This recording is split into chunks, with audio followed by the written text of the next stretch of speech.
running 100 miles seems impossible, and maybe even kind of crazy. And it is, but we believe in big crazy dreams. That's why we ran 100 miles. It was such a life-changing experience for us, we decided to devote this podcast to preparing and inspiring you to run your first ultra race. Are you ready to feel the highest highs and the lowest lows? Are you ready to do what you once thought was impossible? Are you ready for your trail to 100?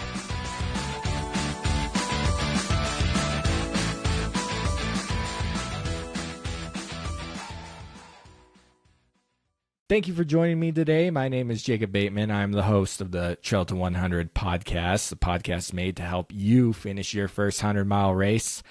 As our first guest of season 7, we have a special one for you guys. One of my favorite interviews. I'd put it top 5 all time, kicking things off with a bang. We have a listener of the podcast who just ran his first 100-mile race. Matt Palmer came on the show. He just ran the Ute 100, a race I've previously ran. It's a race in the Manti LaSalle Mountains above Moab, Utah. It's known as Utah's highest elevation 100-mile race here in the state. That's right. It beats out Wasatch. It beats out Bear.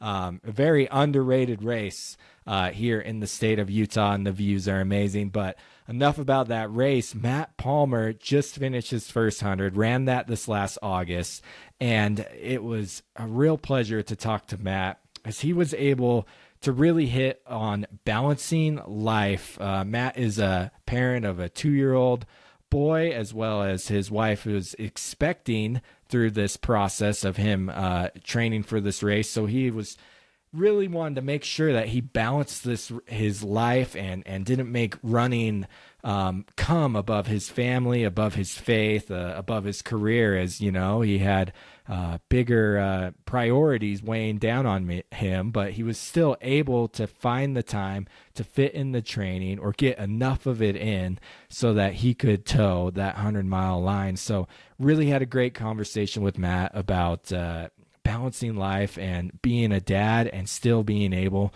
to run 100 miles. So let's get to it. Matt Palmer. Well, Matt, welcome to the podcast. Thank you for joining me today. I am so excited to talk to you about your 100-mile story. Yeah, right on, man. Thanks for having me. They say, like, long-time listener, first-time caller or whatever. It's fun. It's been fun even just chatting now, getting to know you a little bit. So love what you guys have done, and I'm stoked to join. You know, I love it when a listener reaches out and says, hey, I just ran my first ultra or my first 100. It makes both mine and Melody's day if we ever get a message or an email like that, because this is kind of our passion project that we created, and sometimes you wonder, is it falling on deaf ears? Do we just sound like a bunch of idiots out here? But thanks, Matt, for listening and for reaching out and sharing your story. And honestly, these are my favorite interviews to talk to the guests, to the people who just got their boots on the ground. They just did the job, got it done, and are here to share it. So I'm excited to get to it with you, Matt. So you just ran the Ute 100 last August, a race that I ran myself. Gorgeous race, by the way. Yeah. What put that 100-mile idea in your head in the first place? And so I ran my first 50 last October. It was actually BC Peak that I know you just narrated for. Yeah. So I ran that, and I thought at the time, like we all do, like that sucked, right? Like it didn't go super well. I bonked pretty hard, and I didn't finish as smoothly as I wanted to. And I kind of finished, and I thought, 50K is pretty great. I think I'd stick to that, or for me, it's always just been about getting into the mountains and having a little break. But I just kind of started to hear people talk about hundreds more around me. So I had a few buddies that expressed to me they've had interest that I never would have expected. And I'd love to run Wasatch one day, or I'd love to go run Leadville or whatever it is. And so it just kind of marinated for me. And it finally clicked kind of this spring that I think I need to do it. I think I need to try and just see, at the time I had no idea if I'd actually be able to, just physically, is my body going to break down? I have kind of a bad back. Is that going to hold up? And will I be able to put in the time and still be there for family and work? And I do quite a bit with my church. And so, I just it just stuck. Like, other people are doing this, I should be able to figure it out. And so, I think a lot of us experience this in ultra running. Like, once it enters your mind, it's pretty hard to get it out, right? So, kind of marinated in there, and we can get into this, but I broke the news to my wife that I was interested in it, and that kind of, put the wheels in motion. So Yeah. How did she take it when you said, I want to go for 100, especially after yeah, probably hearing about how your 50 went? yeah, I had to warm her up a little bit. We 2023, I kept quite busy. I ran the 50. Before that, it's a long story, but I had the opportunity to go out to France and Switzerland and run the UTMB course. Obviously not the race, but I did it sort of in 4 days Oh, wow. and stayed in huts. And I have an awesome and supportive wife of some of my hobbies. I end up traveling quite a bit for work, and so she's kind of used to the absences. And so I took a week and did that. And the training building up to those two events ended up throwing us a little bit out of balance. So I kind of view running as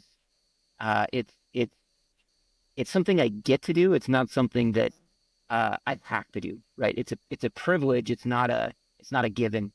And so for me, it's a hobby, and it's not the priority in my life. And so my wife and I often, when I'm training for something, we check in weekly or as often as needed, and we just kind of ask the question, hey, how's the balance, right? How'd we do this week? Do you feel neglected? Was I absent too much? How do we need to adjust? And last year, by the end of running that 50, we kind of both checked in and said, hey, this was probably too much, right? We need to back off a little bit and make sure that we're spending enough time together and with family and prioritizing. And so when the idea of 100 crept in my mind, I was like, oh, how is this how are we gonna balance this? And so I took a little bit of a different approach than I think most people do, and that was that when I looked at the calendar between spring, when I thought I should sign up, and August, I mapped out the Saturdays that I thought I needed to do to get some long runs in, and to just have just enough fitness to finish, right? That was kind of the goal. And I came to her with a plan, and I said, hey, I need 4 Saturdays, like from May to August. I need 4 days. We'll put it on the calendar. We have a shared calendar that we kind of mark up. And so we got that kind of written in advance, and she was able to plan around those days, schedule things that she wanted to do, that she could kind of take advantage of getting together with friends or with family, knowing that I was going to be gone until, from 4 a.m. until 1 p.m. or whatever it is. And that sort of shift in our approach made it far more digestible. And so she kind of said, hey, if you can really limit it to this, I'm in, like, give it a shot. And I think most people, this is where it's a little different. Most people take the approach of, hey, I signed up for 100. I'm going to tell everybody, so I feel this pressure. Yeah. And what I decided with my wife was, I'm going to sign up for this race, and I'm not going to tell a soul except for you and 3 of my closest friends that I'm going to ask to pace me, who unfortunately couldn't. But otherwise, I'm not going to tell anybody else, so that if something comes up and it doesn't work out and I can't race, or the training doesn't work out, then it doesn't work out. And I'm not accountable to anybody except for me. And I tend to be a pretty self-driven person. And so that, for me, that was plenty of motivation to keep up the training. But until about 2 weeks before the race, it was always, hey, I'll probably be running 100 in a couple of weeks, right? It was never, this is happening. Yeah. And that's kind of how we made it work and made sure we maintained balance and prioritized our family and other responsibilities. You know, I actually really love that, Matt. I relate to that quite a bit. When I actually was training for the Ute 100, I've taken different approaches. Obviously, when I ran my first 100, I told the whole world about it. I did a freaking podcast. Yeah. So the opposite. But when I did you, I actually had stopped podcasting for that season in my life.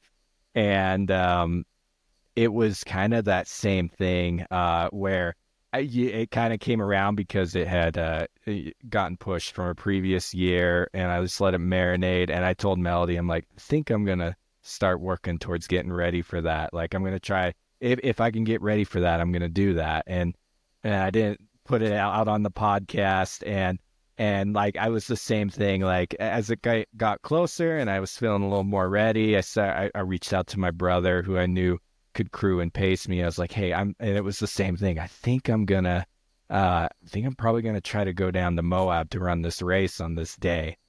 And the same thing, I actually had at one point a month before the race decided I wasn't gonna do it because of an injury that had cropped up. But then 2 weeks before the race, I decided, screw it, I'm doing it. So, anyways, I love that situation, that mindset. I know people work differently. But I ultimately we're accountable to ourselves and like our family, like the ones that we're closest to. And so I think that's one key there, Jacob, that I want to make sure I emphasize is that there's no one size fits all, right? Yeah. It's every person, every season, every situation, people are going to have to handle it differently, right? And I think for some people, and I've heard it on the podcast, it's like they have to have that external pressure, and it works, right? So in my case, I think it, maybe that'll help somebody else. That was super critical, and it helped me relax a little bit during the training cycle. I had the long run penciled in, and then on those off weekends, I still ran, but like there was no pressure. It was just if an injury crops up, if I can't do it, then we just won't do it, or I'll run the 50, I won't do the 100. We actually signed up, and then I think just a few weeks later, we found out we were pregnant with our second kid. Wow. We have a 2.5-year-old, and we found out, and I was like, all right, we got to reevaluate, okay, are we going to do this? And my wife was sick in kind of that first trimester. And so that was another layer of really the whole way through the summer. We stayed super open to, as long as these penciled in training runs happen, then we'll give it a shot. And if it doesn't, like, priority is family, career, right? Having a second kid on the way is very motivating to keep the financial situation stable. And so kind of checking in to make sure that these hobbies, running, and I like to ski a lot, making sure that they don't sort of push the balance out of whack and compromise the things that are most important in our case, right? I like to say running isn't life. And we got families, we got, we got our faith, we have, other things that are pressuring down on us that we need to make sure are taken care of. So you said you picked out 4 Saturdays. Like, what did you do on those 4 Saturdays? Were you like doing smaller races, or just like, I'm just going to go out and run for this many hours? Yeah, I have a base level of fitness that I love to run, and I love being in the mountains on the weekends.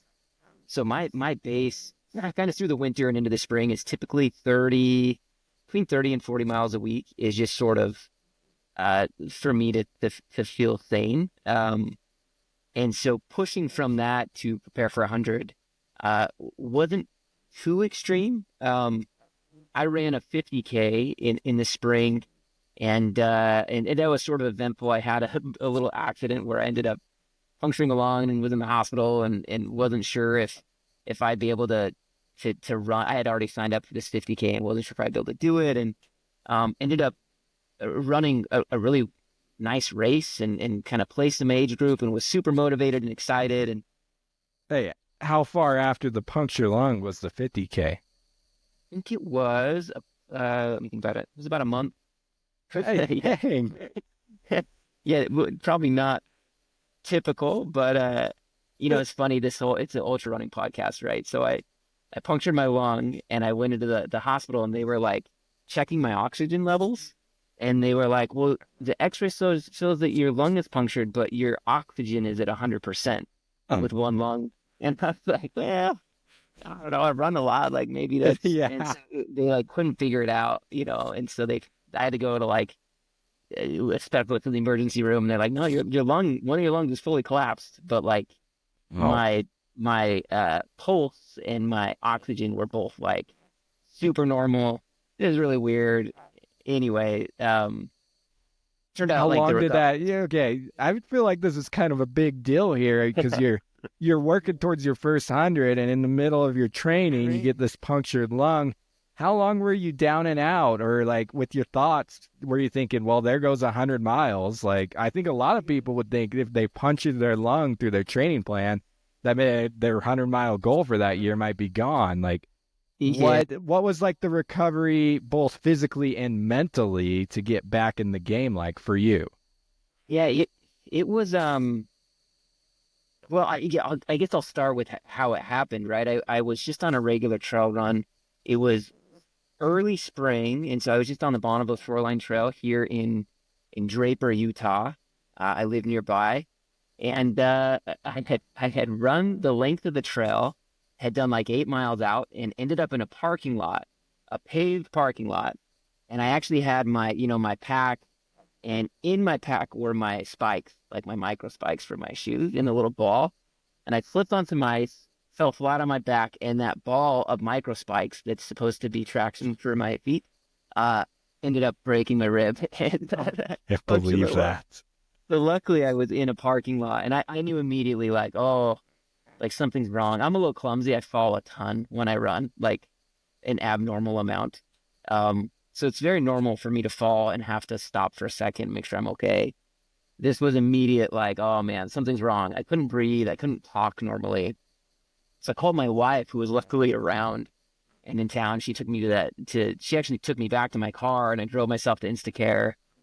And they were like, hey, we think your lungs collapsed. Like, you got to go to the emergency room. Like, do you want an ambulance or something? And I was like, no, man, I'm okay. Drove myself to the larger hospital, and it was, yeah, big deal. They had to like put a tube into my chest and oh man, like they suck the air out of your chest cavity, and then your lung expands, and it's super painful. And anyway, initially doctors are so used to this happening to maybe more at-risk people or older people. And so they're like, man, this could be months to a year to fully recover.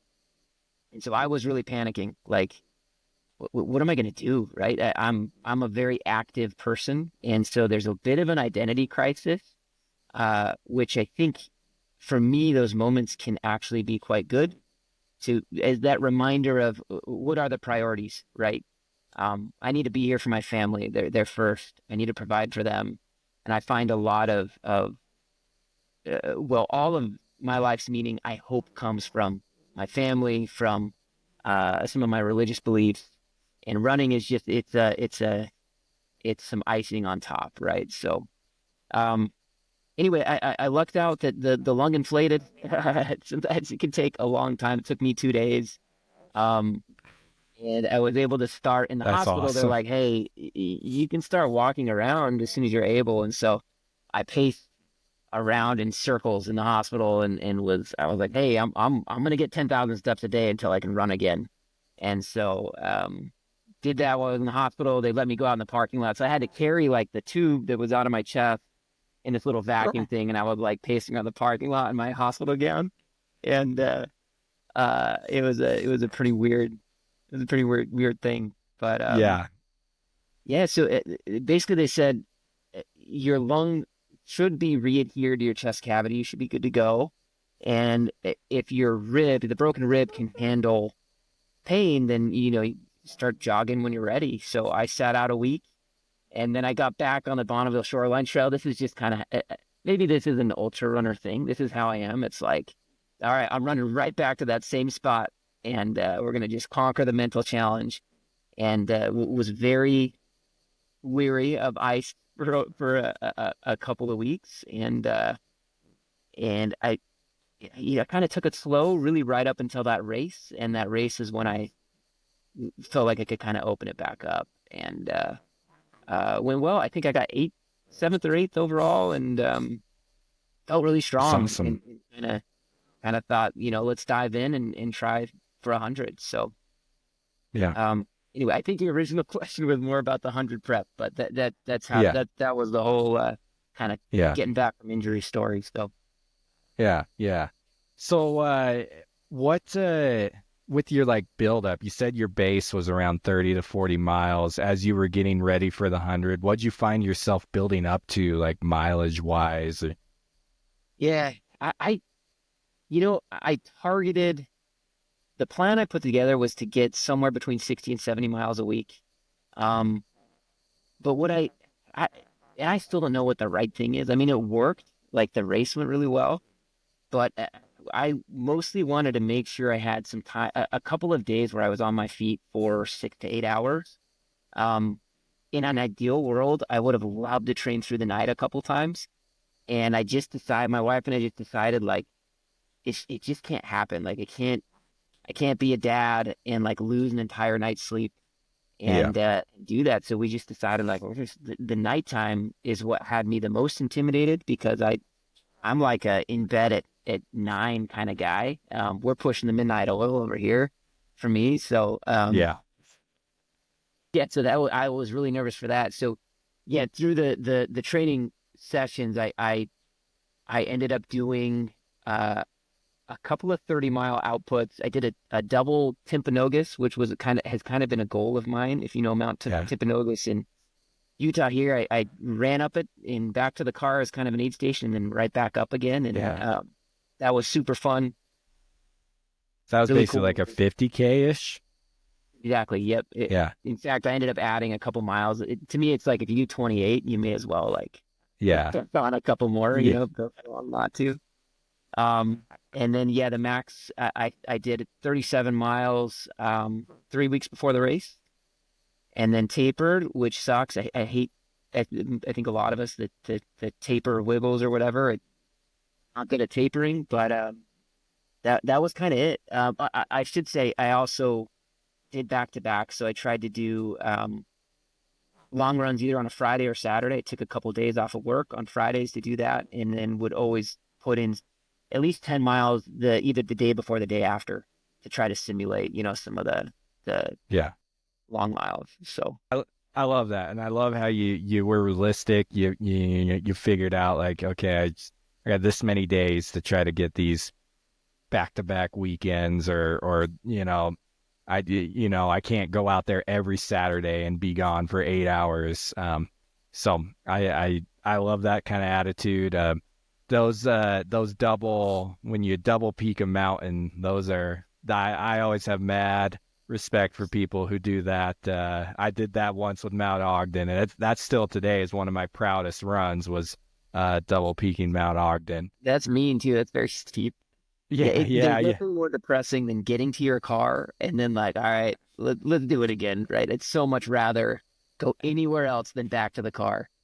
You're right. And when I did it, Melody ran the first one with me, so she got in the car and drove away, and then I turned around and she said, "I'll come pick you up once you're done with the next round." It's tough, man. It's tough.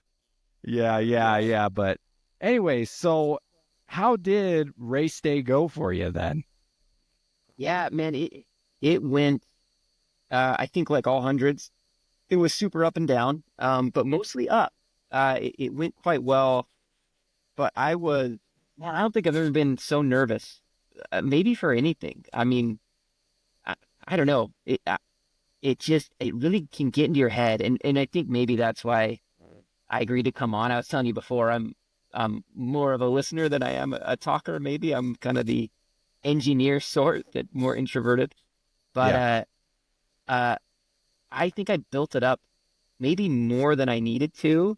Again, everybody's different. Maybe I was uniquely suited and uniquely trained, whatever. But like didn't sleep the week of. I was so nervous, just thinking about the nighttime, thinking about the heat of the middle of the day.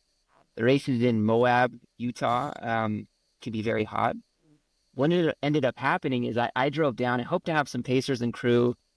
My close buddies that I did tell, 3 of them couldn't make it, unfortunately. And my wife, who was pregnant and home with our 2-year-old, I insisted, like, please do not come. You've got morning sickness. Like, don't wait in the mountains at a random finish line for 6 hours, right? I have no idea with a 2-year-old.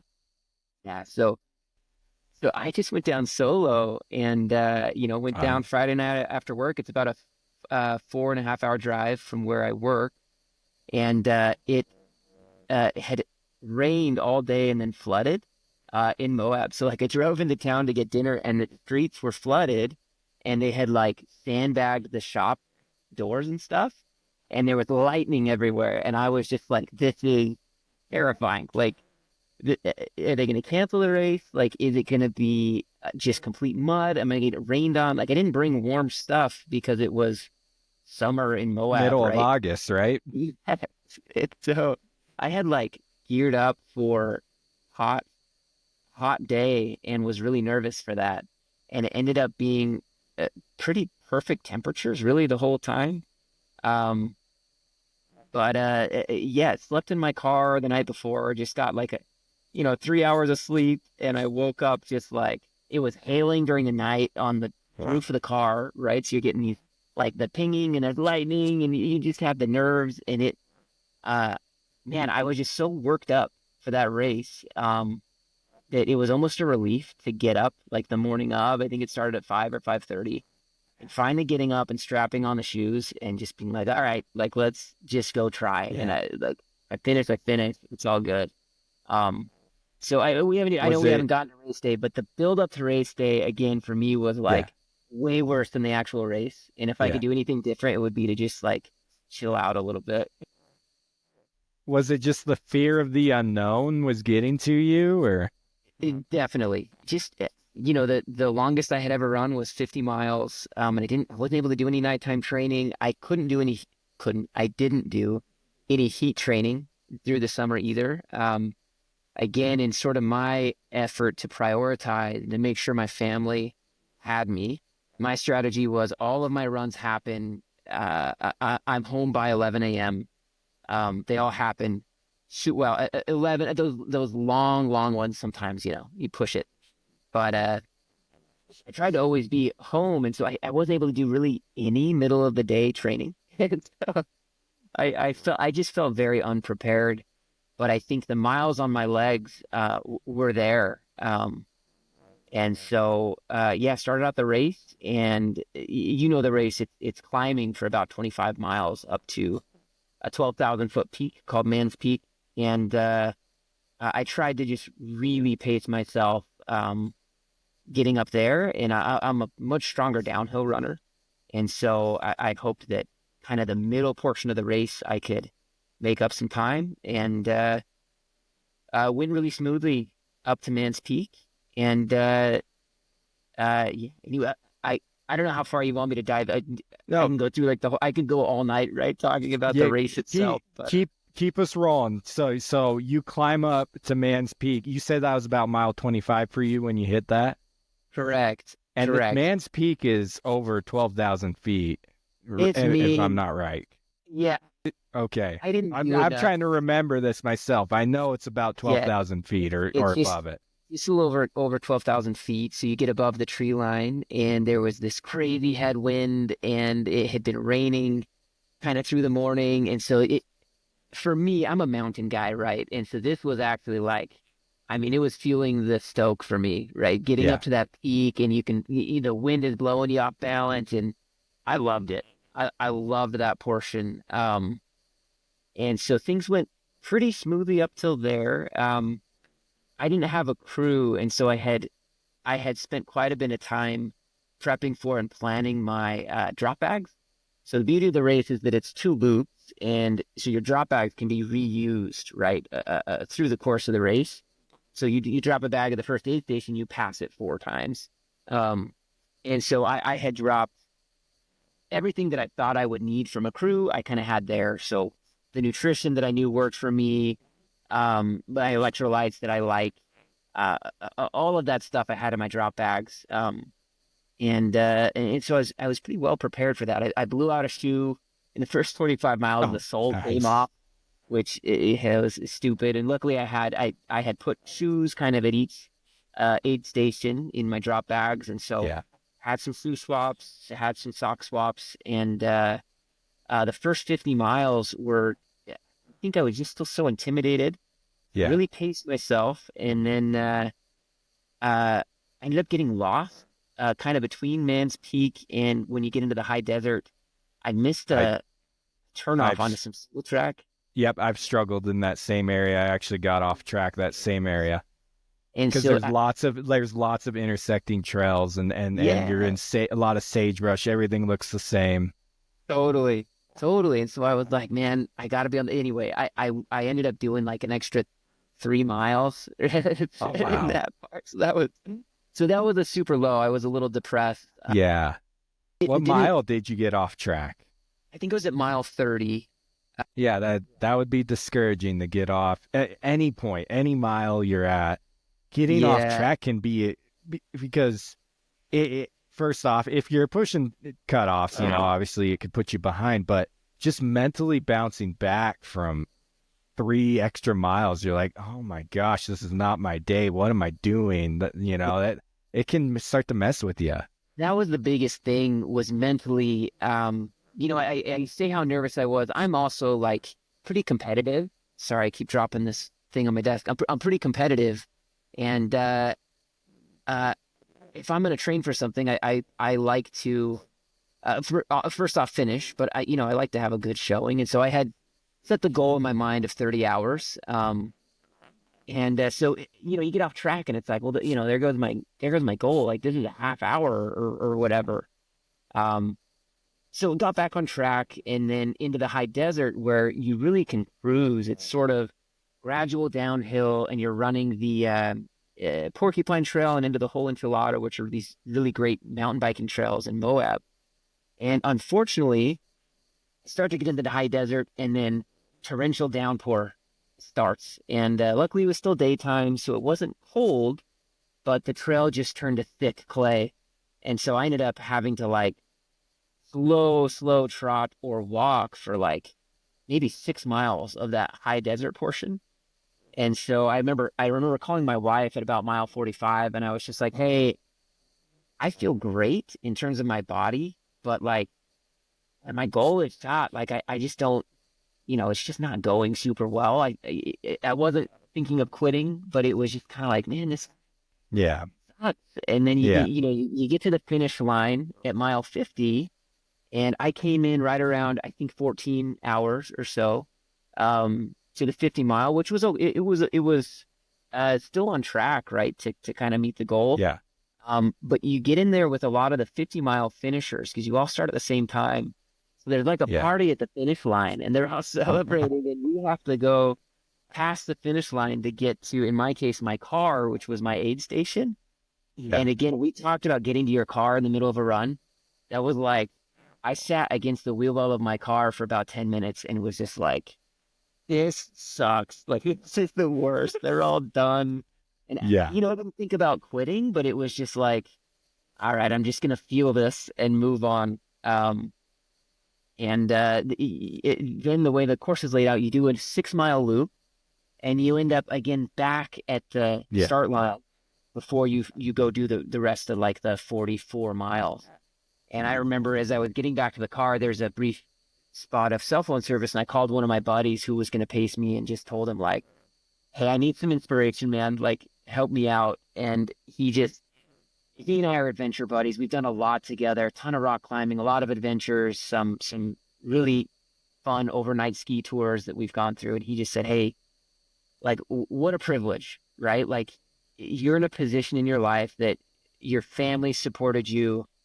you've been able to take this weekend away. Like, you're not coming home until tomorrow, regardless. Like, just go do it, man. Go enjoy it. And he makes fun of me that I'm very routine, and I get up every morning and I run at least 5 miles on my treadmill or in my neighborhood. That's just like my routine. I have to do it. And he's like, you can run 5 miles at any time. So just think of it as 5 mile chunks and go do it. And it like, it fired me up, man. It really stuck that, like, you know what? You're right. Like, I'm here. Like, let's just do it. I've been enabled to do this. What a privilege. And let's get after it. And, the sun was going down and the temperature started cooling off, and, just thought, I'm going to start running. Like, I'm just going to go for it. And so from about mile 56 to mile 70, I was just cruising. Like, I just kind of started That's running. awesome. Felt fresh. And I think it's because the first half hadn't quite gone according to plan. I had to walk a lot more. And so my legs were just, I hadn't pushed as hard as I expected. And so I kept a really strong pace, and felt great going back through that high desert portion. By that point, it had dried out. And so it was like, oh man, this is what I needed. Like, I finally feel like I'm running. This is what I enjoy. I've been walking so much. That sucks. And so is this in the night now? Is night set this in was at in this the point? night, Okay. which I was very nervous about. And I'm not a caffeine guy. And I had strategically said, like, all right, I'm going to start drinking some Coke during the night. So I was having some Coke and not caffeine for a guy that never drinks caffeine. I was like on fire, man. I felt so good. And so through the night, I was just cruising. I was listening to a book on tape, Harry Potter. I'm a very mature person. There you go. Yeah. Hey, whatever works for you.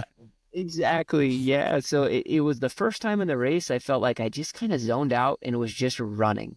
And it finally felt like this is normal. Like, I'm not feeling anxious. I can just go be me and run. And I got to the aid station at mile 75, and it was like 3 a.m. Hold in. I was just chipper, like just feeling good. And I sat in a chair and I was changing socks, and the guy at the aid station was like, "Hey man, like, you look great. Like, how's it going?" And I was like, "You know what? I feel pretty good, man. 25 miles left. Like, I think I'm gonna finish." And he was like, "Well, are you competing? Like, are you trying, or you just want to finish?" And I was like, "I don't know. How's it going?" He's like, "Well, you're in 7th place." I was like, "Oh, I had no idea, right?" I'm like, this portion went really well. And he's like, I think you can catch some people. And so I decided from that point on, the last 25 miles, like, hey, this is a pretty normal Saturday out for me. Like, Yeah. let's go for it. And the legs held up, and luckily the nutrition had kind of all worked. I had a little bit of stomach issues in the heat of the day, with a couple of bathroom stops, but otherwise, like, I kind of found that potato chips were just like going down really easily. And so I probably ate like a bag and a half of Lay's, right? To the point where I had like canker sores all over by the time I finished. I know that. You know that feeling? Yeah, the last 25 miles, I was able to really push and caught another few people, and it really felt like the last 10 miles, I still had gas to kind of give it my all and finish strong. And yeah, so it went really smooth. I didn't quite negative split, but it was like, I think I was, I finished in like 29 and a half hours. So I think I was like even with, which I was not planning on. And that second half, it really felt good. That's awesome. So, yeah, anyway, thanks for listening. Sorry for the long monologue. Oh, that was a great race recap. And honestly, I know for our listeners, I've said this before, I've ran this same race, and hearing your recap is making me flashback to my times out there on that trail. And honestly, I found it so funny that you talk about a monsoon coming in that day before the race, because same thing happened to me. We roll into Moab. It wasn't raining then, but we roll into Moab. I pick up my packet.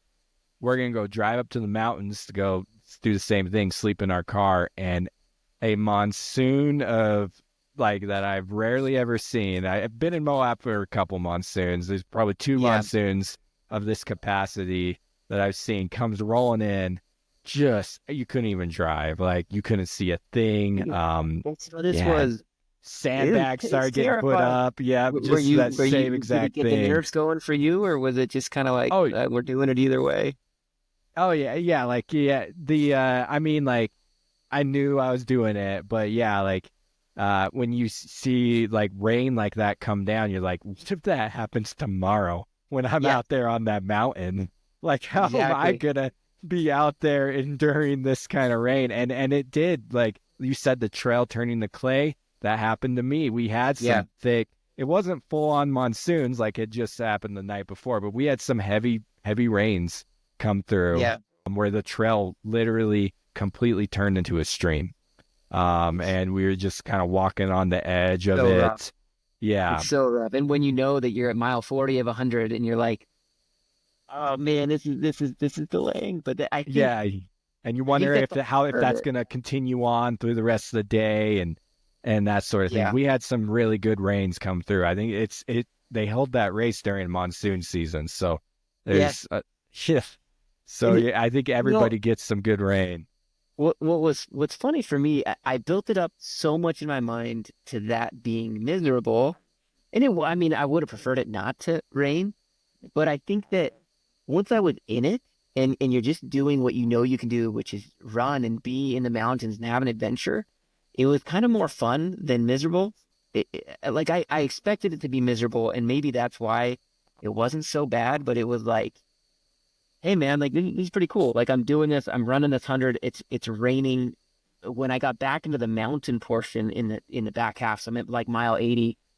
They had been telling us through the night, like, hey, weather's showing that the storm's gonna roll back in. So just be ready, get your rain jackets, whatever you got to do. And so I'm at like mile 80, 85, and like I mentioned, I was like pushing the pace, and I'm in the high mountains, so I was probably close to 10,000 feet. And this hailstorm rolled in, and it was just like rain and hail on me. Well, hailing on me. And there's that moment of just like, I don't know, like masculine is not the right word because there are obviously some of the best ultra runners are women too, but there's just that like innate like caveman that's just like, this is the coolest thing ever, right? I'm running through this hailstorm. I'm at the top of a mountain. I'll just say it. Letting out these you feel like a badass, right? You're out there. 100%. 100%. You're in this natural state, climbing up the mountain, like 99% of the world would just think you're completely crazy for what you're doing, but you're realizing, whoa, like, rain ain't gonna stop me. Hell ain't gonna stop me. I'm doing this anyways, and exactly. I think again, my message to anybody listening would be, I built it up to be afraid of those things, and they ended up being they're the more memorable and fun. Like those moments are ingrained in my memory and were just part of it. The stomach problem, like you should dread that. Like that sucks. But the elements, that was fun, man. Running through the night, like how often do you get to do that? It was pretty cool. It was cool. Some people have asked me like, what does ultra running bring into your life? And I have like one thing that I've reflected on as I've had experiences like you just described. Whenever I'm out there in that moment, in that rainstorm, in the blizzard, at 2 a.m. running down a mountain, I just think like, wow, this is living. Like I am experiencing life right here, like you have to get out and do some of these things if you really want to live your life to its full capacity. And yeah, this is crazy and probably a little bit stupid, but wow, am I going to remember this? 100%. Like this is so unique what's going on right now. And how privileged we are to have you guys talk a lot about anybody can run 100, do it, train for it. And I agree. But we're privileged to be in that position, right? In that kind of shape to be able to go do that. And just the privilege, I don't know, just I felt very lucky to be there. And again, I think we all do this after a hard effort where we only think about the positives. There were plenty of lows and like moments of like, why am I doing this? This sucks. But the highs definitely outweighed, right? I mean, it just like you said, what a privilege to be able to go experience that, and have the support to from family and from friends to help get there. So Yeah. So Matt, it sounded like your race, honestly, like you said, it went pretty good for you overall. Like, yeah, there were lows, but you were able to, it wasn't anything too terrible where you thought your day was going to end. correct. Yeah. So The stomach is always the question. I get you on that. That is my ultimate fear every time I line up to the starting line of any ultra is how is my stomach going to do today? I had listened to your was it Scout? Whatever your recap was. Yeah, that was probably the worst stomach issue I've ever had was Scout. Yeah. I had about 3 stops in an hour in the afternoon. And I got on the third one and I was like, oh man, I remember that podcast. Like, am I just in it for the next hours? And luckily it kind of settled out and good. Pounded some Uncrustables, which always work out for me. So good. Anyway, yeah, ended up being pretty smooth. So go ahead. I think you were gonna ask a follow up there. Yeah. So, and I could be putting words in your mouth here. So if I'm putting words in your mouth, you just say I don't know about that. Just let me know. But you talk about we talked a little before the podcast how you're a man of faith and you wanted to make sure you did this the right way, and that you kept your family and God your priorities first. So obviously, like, you probably wanted to train a little more than you did, and do that. But, and so that's why I think it's so cool to hear your story about how well your race overall went for you. But do you feel like God, blessed you in a way or was looking out for you on race day? And, because you really put your full on effort to keep him and your family first priority through the training process, and that even though you might not have gotten all the training you might have wanted to get in, but that he was like, hey, I recognize your efforts here, and so here, go have a good race today. Like, do you feel that played a role at all in your day? Yeah, I do, and I am. Yeah, we as we talked, I'm Christian. I'm a religious person. And so you mentioned training. I don't run on Sundays, right? That's it. In my case, I use that as kind of a Sabbath day, which is a day for worship. I go to church, quite a few responsibilities that I take care of on Sundays. With that, some volunteer stuff. So I made it a challenge, right? It's I was waking up at 4 a.m. quite a few Fridays to get a trail run in before work. Then I go to work and work all day, and then get up Saturday for long runs, right? So there's a lot of commitment that has to take place to kind of maintain all of that balance and to get back from a long run and then make sure I'm prioritizing family. I'm going to get onto a tangent. I'll come back to the actual hunters and the interface there. But I think one adjustment I had to make after having a kid was that I used to go on long runs and I'd get back and then just relax the rest of the day. Go lay on the couch, take it easy. Those days ended when that little boy was born, and I've had to figure out how to like get those miles in the morning and be fully engaged and active the rest of the day. And then when he goes to bed, like, I am toast, right? 7:30 or 8 p.m. on a Saturday, like I'm out for the night. But those shifts have had to take place in order to prioritize what for me is most important. And I think on race day, the what I believe, and I felt this, is that I remember playing sports in high school. Sometimes we would like say a prayer before a game or whatever, and people would say like, "Well, the other team's doing it too, right? God doesn't care who wins." And I think I believe that, but what I believe a supreme being does care about is us as individuals and our happiness and our joy. And so in my case, I do feel like that sort of a relationship and what I believe in prayer, and that there is a God that cares about us. Um, I spent some time specifically praying for not necessarily that it would go perfectly, but that I would know how to address issues as they come up, or that I would be sharp, or that help me to make the right decision about shoes or whatever it is. And I think it's easy to be dismissive that a God wouldn't care about that if we picture like Zeus throwing lightning bolts.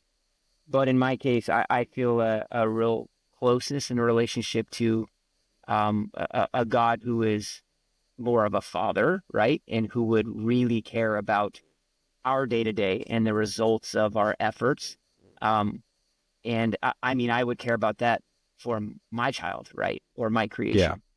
And so, yeah, so I did through the race spend time mostly in gratitude by that point, but in the buildup, you know, mostly making sure that I was on track. That it helped me to know if I'm overdoing it, if I'm neglecting my family or my responsibilities, um, and to make wise choices so I don't fall and collapse my lung again or whatever else I'm going to do. Um, and so I'm a believer in that, and I understand that I'm more the exception than the norm, Yeah. but I feel strongly like that's influenced my whole journey and will continue to. Yeah. I mean, thanks for sharing that, because like as you were just sharing your story to me, um, it just felt like to me, and I thought about my own experience, and I just keep thinking back to you. Got me reminiscent about you so much.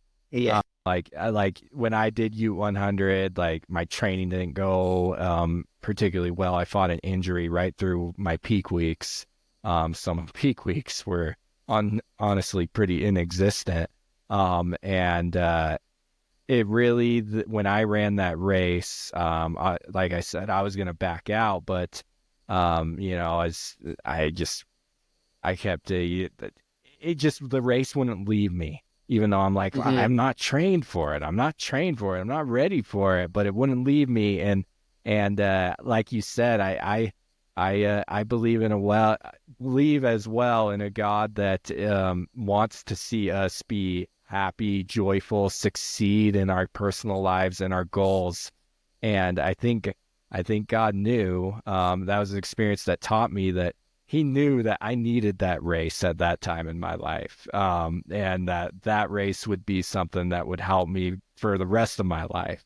And so I went out there, and honestly, U 100 was probably my smoothest 100 that I've had. Now I had gut Yeah. issues the last 25 miles, but it wasn't anything too dramatic. I just threw up once. So, anyways, but Standard fare. Yeah. it went great, and I feel like just as a man of faith, that was my heavenly Father, in a sense, blessing me and helping me.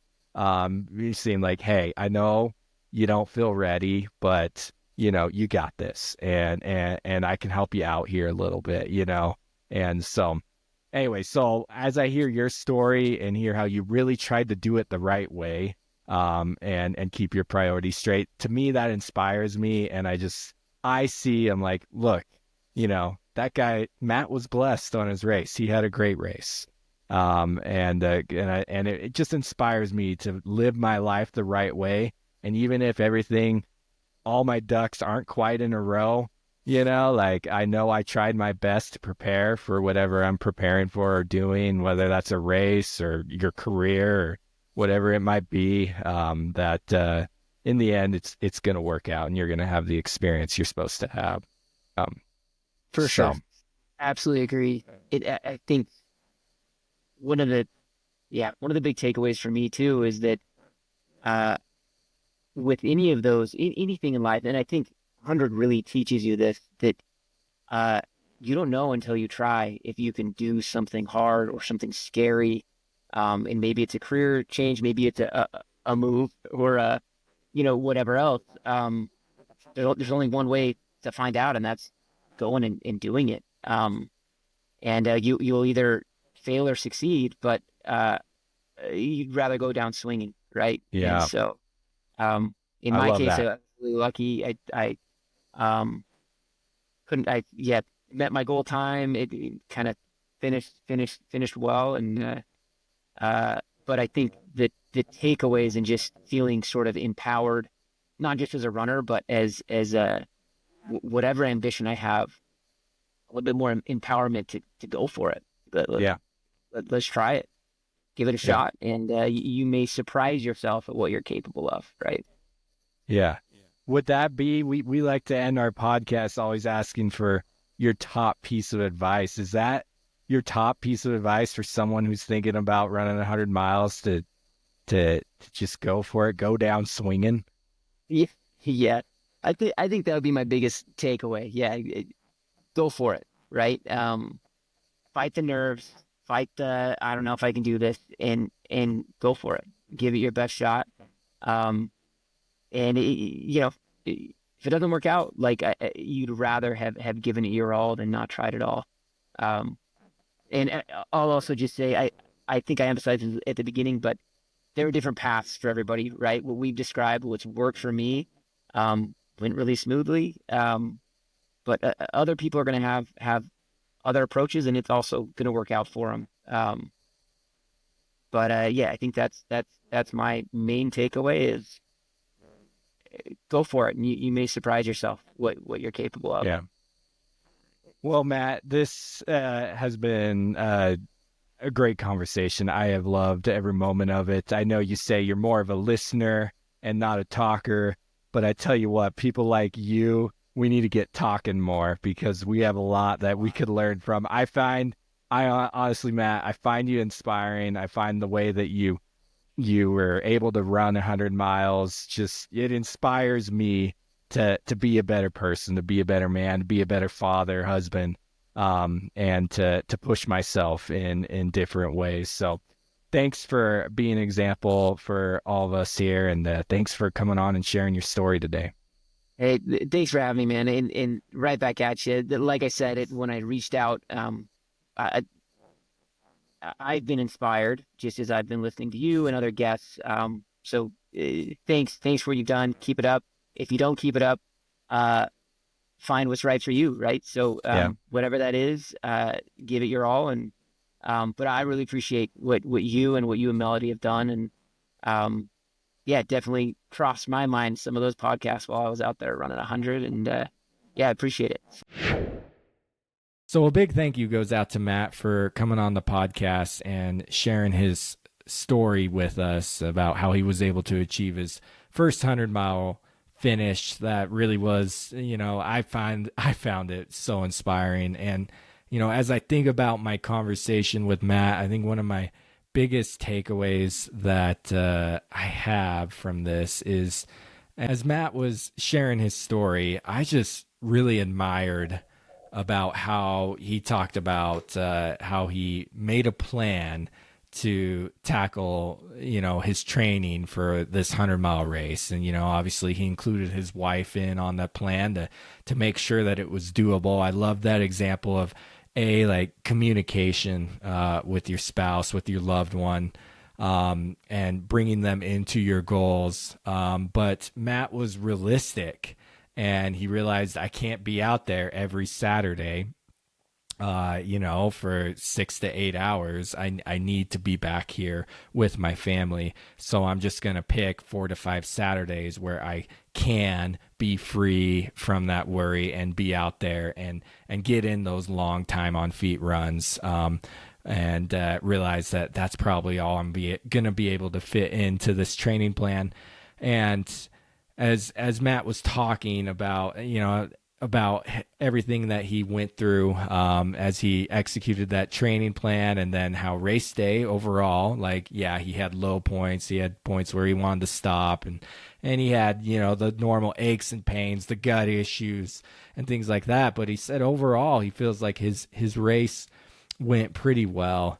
And to me, that just really struck home as I just thought about, what, if you put the important things in your life first, meaning put your family first, put your wife, your kids, your mom, your dad, your brothers, your sisters, your family. If you make time for them, if you make sure that you're making time for God or for your faith, for service, that things will work out. And I get a little emotional about it. It just really hit home, as, life is a constant struggle as we're trying to balance things. And Matt just, he just seems like a great, genuine individual, who was just trying to do his best to figure out how to achieve this great goal for himself of running 100 miles while also, being the kind of husband and father that you're supposed to be. And to me, it just showed me that, if you put the important things in life first, that things work out, and that you are blessed in ways that you can't understand, or that you don't know how it's going to come or how it's going to work out, but that there is a higher power out there looking out for us that acknowledges our sacrifices and helps us out when we need it most. So, Matt, thank you for sharing that with me. Definitely something I needed to hear today. And thank you, everyone, for joining me today here on the podcast. It's going to be an exciting season. We got some great guests lined up, so make sure you subscribe to the podcast. And if you could, give us a rating as well. That little star button wherever you're looking at, whether it's on YouTube, Spotify, Apple Podcasts. There's some stars somewhere. You just got to look around on that screen of yours, and if you can give us a rating and maybe a few words, if it gives you that option about our podcast, that helps us with this our mission of making the 100-mile distance accessible to all. Anyway, so if you just find those stars, give us a 5-star rating if you would. But I appreciate you joining the podcast and listening today. And remember, if you want to run 100 miles, make it happen.